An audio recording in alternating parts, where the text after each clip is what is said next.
Most of the world builds their cars using metric measurements, with meters and kilograms. Until recently, American cars were built in inches and pounds. Nowadays, American cars are an amalgam of components from around the world, and as such are a hodgepodge of both systems. To work on these cars, you need two sets of tools, standard and metric. No repair shop would be caught with just one, and no tool company builds just one either. The same is true in the computer world. The brains that run personal computers come in a lot of flavors. Intel forged the way with the x86 chips. These tiny masterpieces were the core of the IBM PC and all the myriad compatible machines from Dell, HP, and so on. But the 1990s, the start of the PC era, were a fluid time for hardware. Digital equipment had their Alpha chips, and Silicon Graphics machines used their MIPS chip.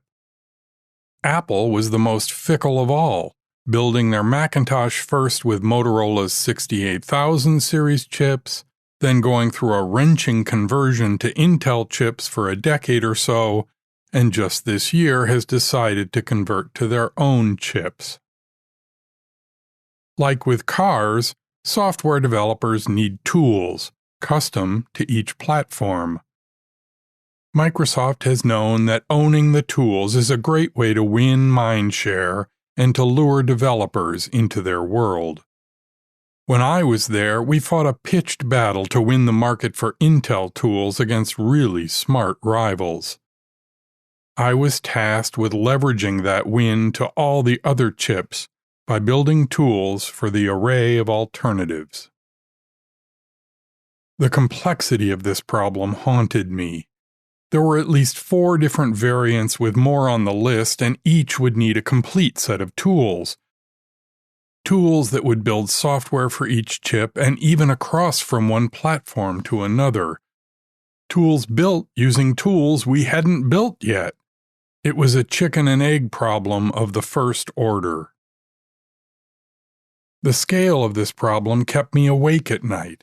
During the day, I paced my office, wrestling with all the pieces.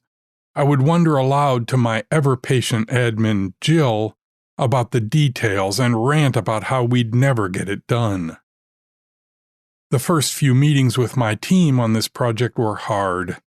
We had been building a Mac toolset for a while, but it was rough, and the way we built it wasn't reproducible. The idea that we could replicate that many times over was simply a fantasy.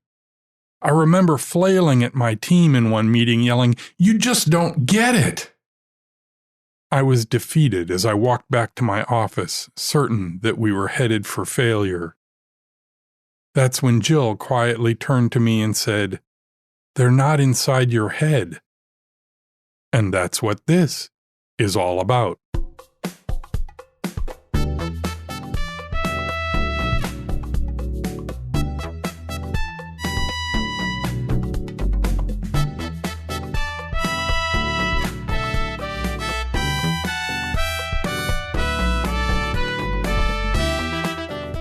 This is Leading Smart, the show about managing in the brainpower age. It's a field guide to the joys and challenges of leading and working in the modern workplace. I'm Chris Williams, your guide to the stories and ideas that I hope will inspire you to be a better leader in the world of knowledge work. This episode begins a series on communication as a leader. This time we'll explore the inside of a leader's mind. This is episode 218, Not in Your Head.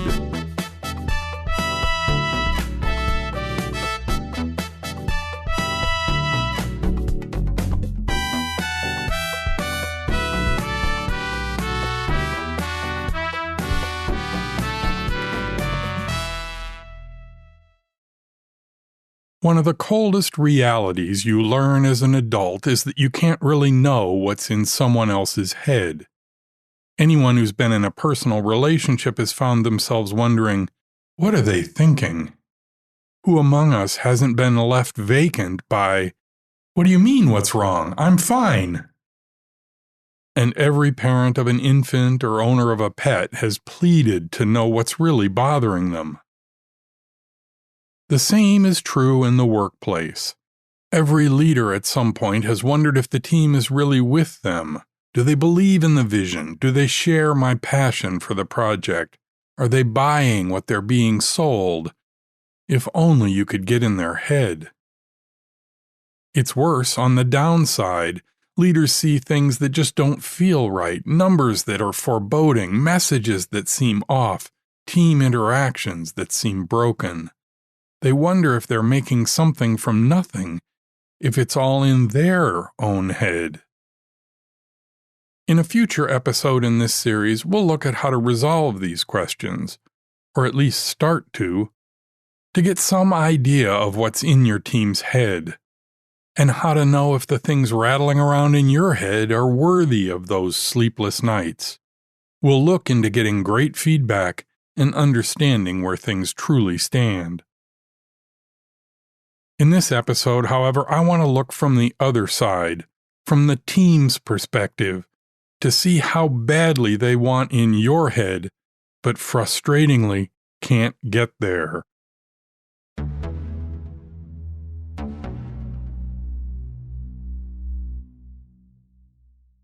I like to challenge leaders to swap roles, to change perspective, to imagine what working in their organization is like, to peer up to themselves as a leader.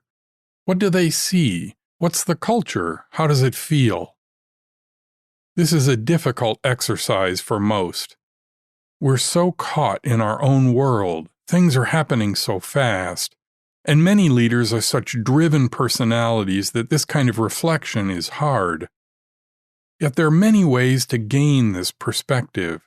Perhaps they can think back to when they weren't in charge, when they too were looking up to a leader. Or perhaps even today, as they look up. What do they feel peering up at their boss and beyond to senior management? This is most difficult for CEOs or business leaders who have no one above them. Their view is solely out and down. And it's doubly difficult for people who've never worked for anyone else. Nonetheless, it's an exercise worth doing. So let's spend just a few minutes inside your organization looking up.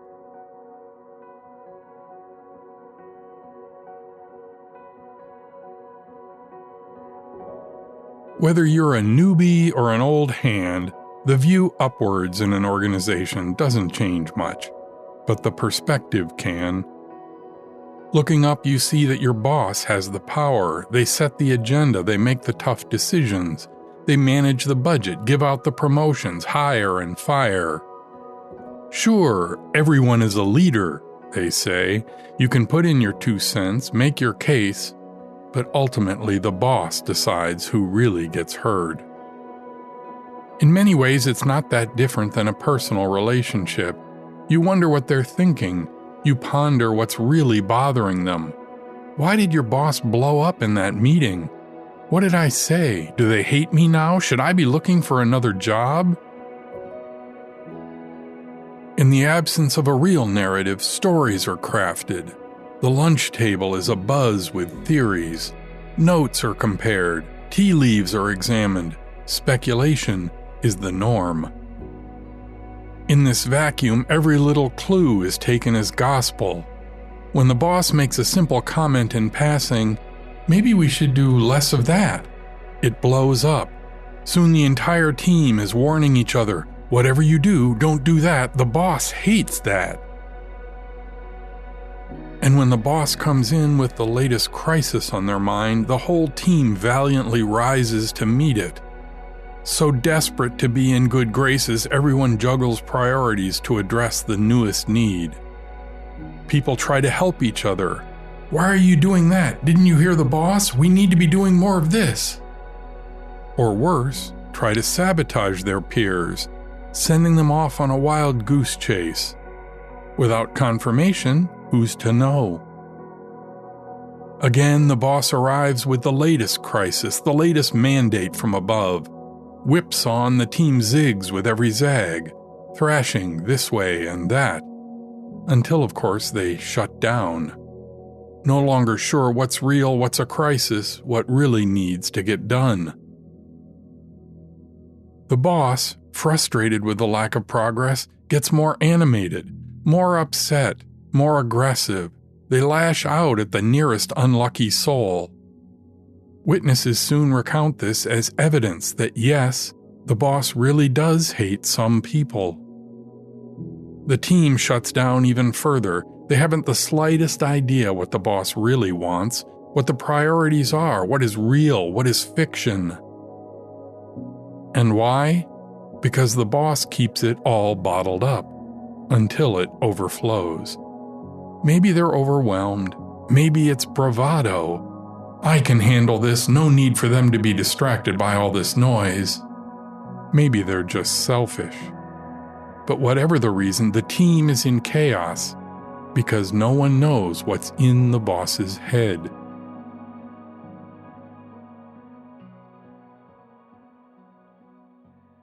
As a leader, you have a unique perspective.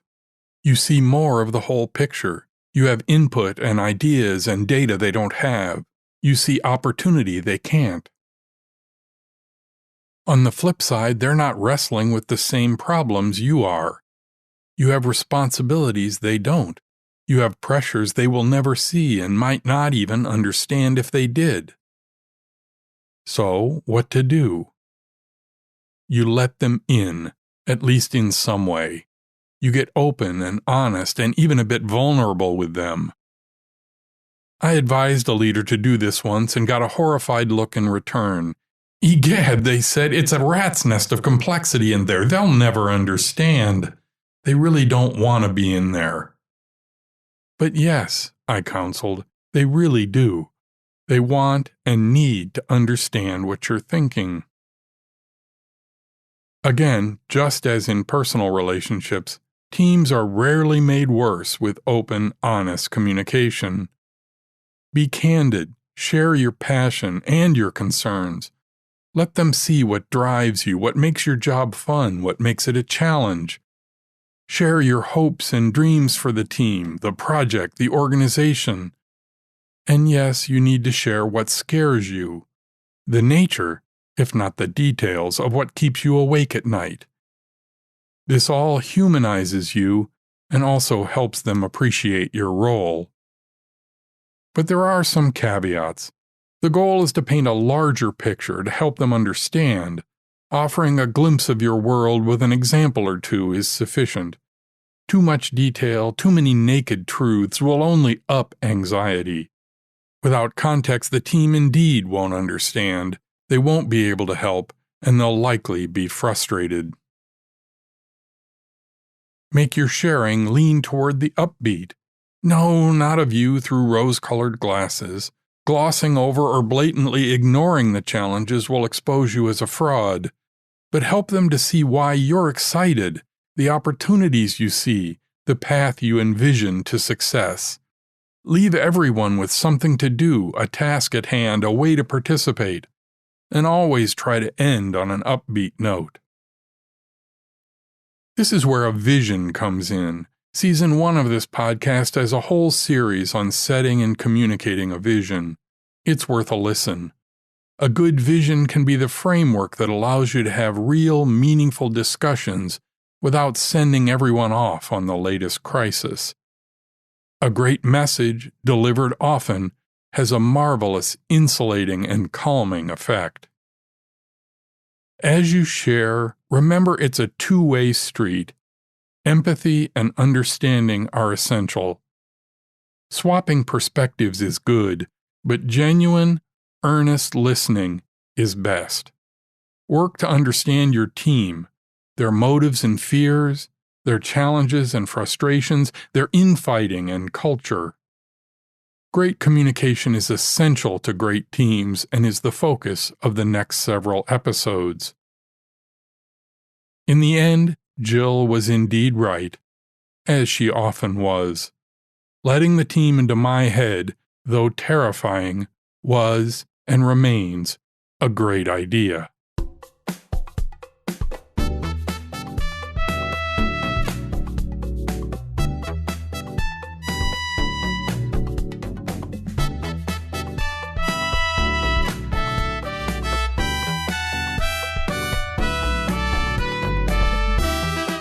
Leading Smart is from me, Chris Williams. You can find out more about the show and discover other resources for leaders at my website, clwill.com.